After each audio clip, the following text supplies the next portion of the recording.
ራሳቸው በድምጽ የተቀረጹት 15 ጽላት ለሙስሊሙ ጠንቋይ የላኩት ራሳቸው ይሄ አባታችን እንደናደሩ መስገድ ተደባርቅ ነው የምደውልልዎት። ደህና ሰነበቱ?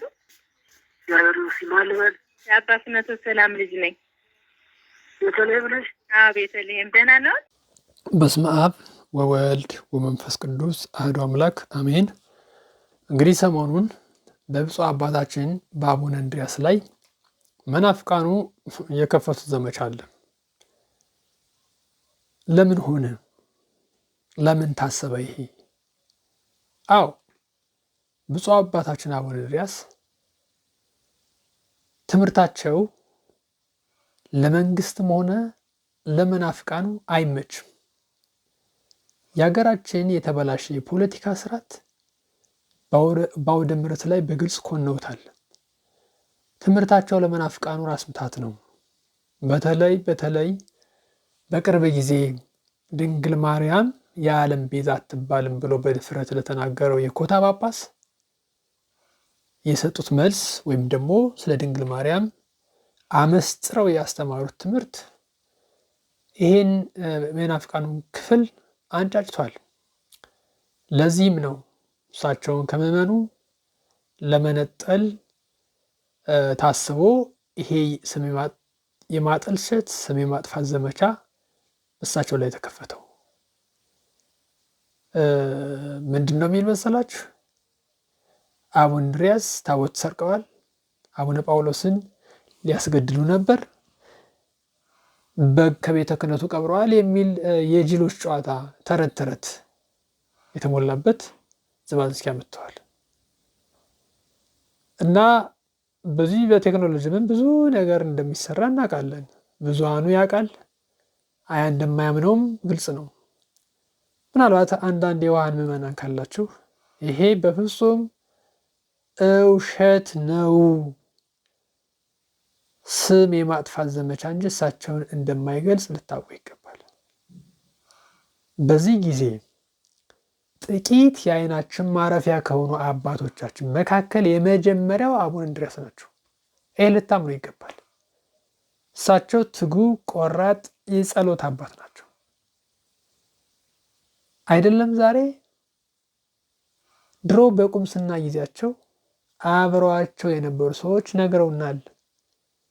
የላመ የጣመ መብላት የማይመቻቸው፣ ምቾት የማይወዱ፣ በአጠቃላይ ራሳቸው ለክርስቶስ የሰጡ፣ ሊቅነት ከቅድስና ጋር የተስማማላቸው፣ የምንመካባቸው ታላቅ አባታችን ናቸው። ስለዚህ ይህን ተረት እንዳይመስላችሁ፣ ግራ እንዳትጋቡ፣ እንዳትሰነካከሉ። ይልቅስ እኛ ዝምታውን አውዝተነዋል። ሪያክት ማድረግ አለብን። ይሄ በእሳቸው ላይ ዛሬ ተጀምሯል፣ ነገም እንደሚሉ ደግሞ አናውቅም። ስለዚህ ይሄን ስም የማጥፋት ዘመቻ እንዳታምኑት፣ እንዳይመስላችሁ። ብፁዕ አባታችን እዚህ በተቃራኒ ናቸው። ምዕመናን ለዚህ ያበቃቸው የእሳቸው ቆራጥነት፣ የእሳቸው ትምህርት ነው። ለዚህም ማጣቀሻ ይሆናችሁ ዘንድ ከዚህ በፊት በተለያየ ጊዜ ካስተማሯቸው ትንሽ ቀንጭብ አድርጌ የእሳቸውን ትምህርት አቅርቤላችኋለሁ። ከዛ ቀጥሎ ደግሞ የመናፍቃኑን ተረት ሰሙታላችሁ። ወደ እሳቸው ትምህርት። ጠላት ያለው ሰው ተኝቶ ያድራል። ጠላት ያለው ሰው እንዳገኘ ይበላል፣ ይጠጣል፣ እንዳገኘ ይናገራል። አይናገርም። ለምን? ጠላት አለው፣ ነጣቂ አለው። ስለዚህ ፖለቲካው የሰውን ጭንቅላት አበላሽቷል፣ አሰልችቷል። ስለዚህ ራሳችሁን ጠብቁ ነው የምትባለው። እኔን ጠብቁኝ የሚል ሰው የለም። እያንዳንዱ ሴትም ወንድም ሕፃንም ወጣትም ራሳችሁን ጠብቁ፣ ሃይማኖታችሁን ጠብቁ፣ ቤተክርስቲያናችሁን ጠብቁ። ለምን?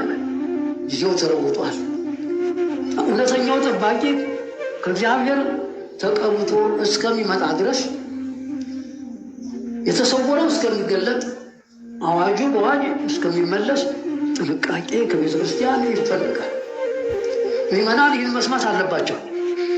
እግዚአብሔር ሀገሪቱን እንደማይተዋት እርግጠኛ ነኝ። ነገር ግን ቅጣቱ እስከሚያልፍ ድረስ ደግሞ መቅሰፍቱ፣ ችግሩ፣ ፖለቲካው ወደ ሰማይ ወጥቷል። ነፋስ እስከሚበትነው ይቆያል። ገበያው፣ ሱቁ፣ ምኑ ሊዘጋ ይችላል። በዚህ ጊዜ ራሱን ችሎ ለማለፍ መሞከር ያስፈልጋል። እየገለጨ እየነገርኳችሁ ነው። ሱቆቹ፣ ምንጮቹ ሊዘጉ ይችላሉ። ለምን? እውነተኛው መሪ ገና አልመጣም። አገሪቱ የለመደችዋል ያለመደችው ጉዳይ አለ። ዘይደቡ ምስለ ዘይደቡ የተባለው የነቢያት ቃል ነው። ጠላት ሲገባ እየጠላት ነኝ ብሎ አይመጣም። እኔ ባለቤት ነኝ፣ ወዳጅ ነኝ፣ የቤተ ክርስቲያን ልጅ ነኝ ብሎ ነው የሚመጣው። ዘመንን አለመረዳት ያስቸግራል። ዘመናችንን እንወቅ፣ ጊዜያችንንም እንረዳ። ጊዜው የስብከት ጊዜ አይደለም። አቁል ልንገራችሁ፣ የስብከት ወንጌል ጊዜ አይደለም፣ የጸሎት ጊዜ ነው። በጸሎት እንጠቀም። ንስሐ ያልገባን ንስሐ እንግባ። ንስሐ የገባን በየመመሮቻችን እየተረዳን ስጋውን ደሙን መቀበል፣ ወደ እግዚአብሔር መመለስ ግድ ነው። ስራ ሰርታችኋል፣ ምጽዋቱን ሰጥታችኋል። ስትመለሱ ግን የት ነው የምትገቡት? እዚያው ነው። ቤታችሁን መርምሩት፣ ሕይወታችሁንም ተመልከቱት። ማነሽ? የት ነው? እዚህ በመሰብሰብ አይደለም። ጽድቅ ያለ ከቤት ነው። ራሱን የማያሳውቅ ትምህርት የወፍ ቋንቋ ነው። ወፎች ነገድ አላቸው፣ ቋንቋ አላቸው፣ ጓደኛ አላቸው። የሰው ልጅ ጓደኛ አለው እንዴ? ከሞት በኋላ ላለው ሕይወት፣ ከሞት በኋላ ላለው መንግስት ምን ይዘናል? በረኛው እኮ ጥብቅ ነው። እልል በይ በማለት አይገኝም። ያ ነገር ከባድ ነገር ነው። ጊዜ የማያስተምረው አካል፣ ጊዜ የማያሳምነው ሕይወት ከንቱ ነው። የፖለቲካው በሽታ እኮ ነው የሚገለጥ። ተማሪ ከመምህሩ፣ መምህር ከተማሪ፣ ወታደር ካለቃው፣ አለቃው ከወታደሩ ምን ገባበት? ገዥና ተገዥ አዲስ ነው እንዴ? ማለት ላይ የነበረ እኮ መሪ ከተማሪ ጋር ፍቅር ከሌለው፣ ሰላም ከሌለው መኖር ይቻላል?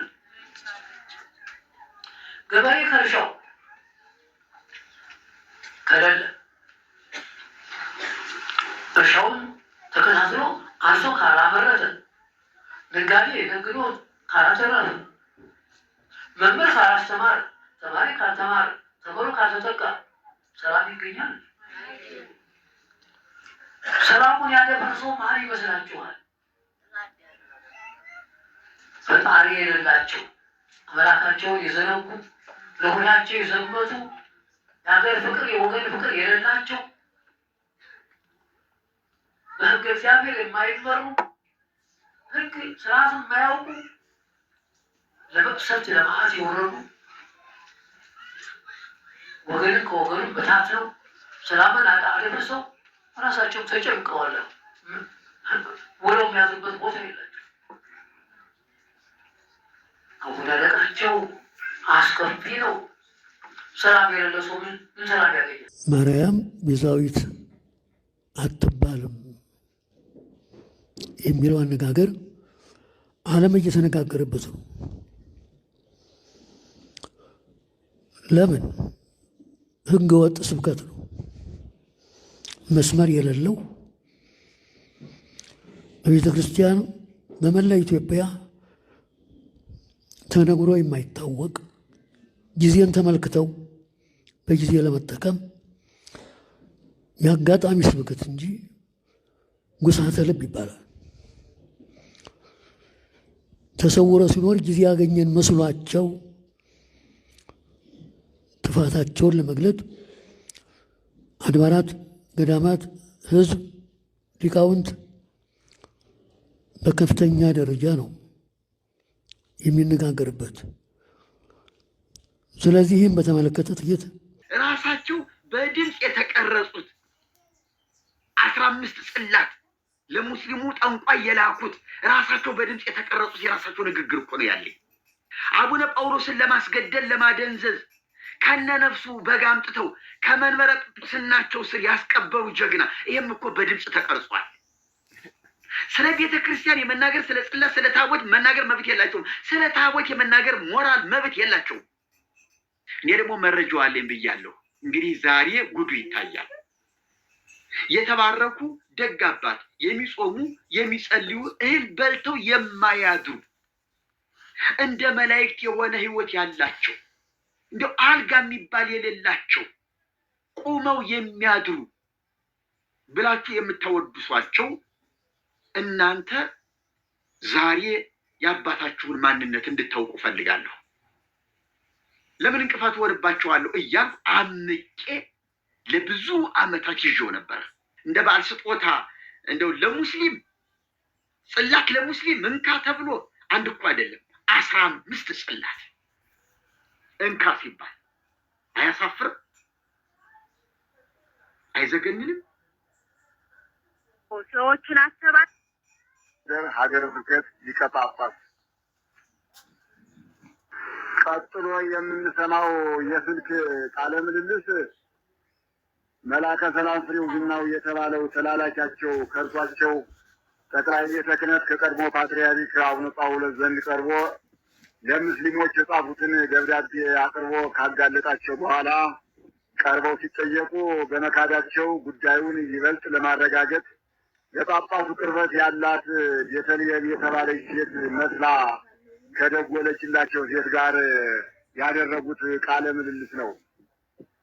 በዚህ ቃለ ምልልሳቸው ለመላከ ሰላም ፍሬው ከላኳቸው 15 ታቦታት በተጨማሪ ሚያዝያ 14 ቀን 1999 ዓመተ ምህረት ራሳቸው ጳጳሱ ሌሎች ታቦታትን ወስደው ለሙስሊሞች ማስረከባቸውን፣ ለጥንቆላ በግ ማረዳቸውን፣ ከሀገረ ስብከቱ ውስጥ የሆነ ነገር ማስቀበራቸውን፣ የተቃዋሚዎቻቸው ባለስልጣናትን ፎቶ በጧፍ ማቃጠላቸውን ከራሳቸው ከጳጳሱ ቃል ማረጋገጥ ተችሏል።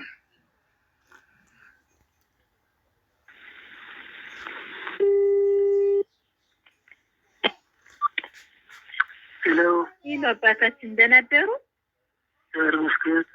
ተደባርቅ ነው የምደውልልዎት። ደህና ሰነበቱ? የአባ ፍኖተ ሰላም ልጅ ነኝ። ቤተልሔም ነሽ? አዎ ቤተልሔም። ደህና ነዎት? ከገጠር ወጥቼ ነበረ። ከመላከ ሰላም ፍሬው ጋር ተጣልተው የሚባል ወሬ ሰምቼ በጣም አዘንኩኝ። ፍሬው ጋራ ተጣልተው የሚባል ወሬ ሰምቼ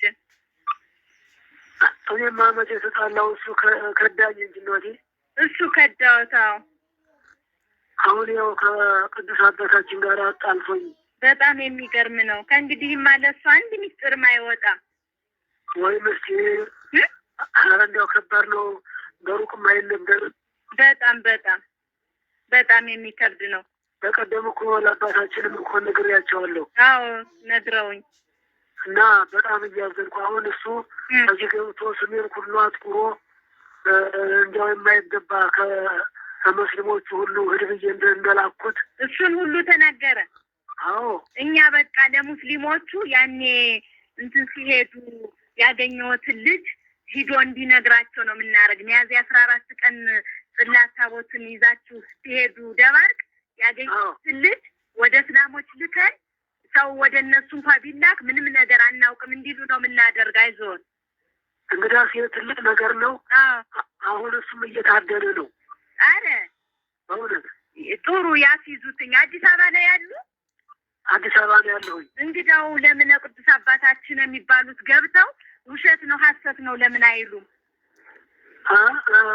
ተጨባጭ ነገር ያስፈልጋል። አሁን ሰዎችን አሰባስቤ ልገባ እየጣርኩ ነው።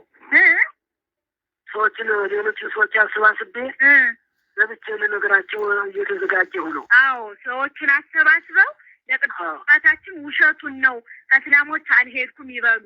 ወደ እስላሞች ደግሞ ድንገት እነ ቅዱስ አባታችን አሰባስበው ሰው ቢልኩ እኛ እንዳልኩት ያንን ልጅ ልከን ካዱ እንላቸዋለን። እስላሞችን ያረጉትን ሁሉ እንዳትናገሩ እንላቸዋለን። በጣም ጥሩ ነው። ይሄ ትልቅ እርዳታ ነው። አዎ ብዬ እኮ ነው። እና ለአባታችንም እንደው ንገሪልኝ። እሺ ከዚህ የበለጠም ችግር የለ። አዎ በእውነት ለእኔ ብቻ እኮ አይደለም ለአባታችንም ጭምር ነው። ለአባ ፍኖተ ሰላምም ችግር ነው እንጂ ለእርስዎ ብቻም አይደለም። አዎ እንደ በጣም በጣም በጣም የሚያሳዝን ነገር ነው። በጣም ያሳዝናል። እሱን አምነው ይህን ሁሉ ሚስጥር ነግረውት ያን የበጉን ሁሉ ሳያወጣው ይቀራን ብለው ነው። ምን የቀረው ነገር የለም። አዎ ያ ፎቶ የተቃጠለውን ሁሉ ሳያወጣው አይቀርም። ያው ያወጣዋል። ደግሞ እዚያ ሀገረ ስብከቱም ይቀበር ተብሎ የተቀበረ ነገር አለ። ሀገረ ስብከቱ የተቀበረውን ነገርም ሳያወጣው አይቀርም ብሏል አሉ፣ ተናግሮታል። አዎ እና እንግዲህ ባጭሩ ይበቃናል። አይጥልህ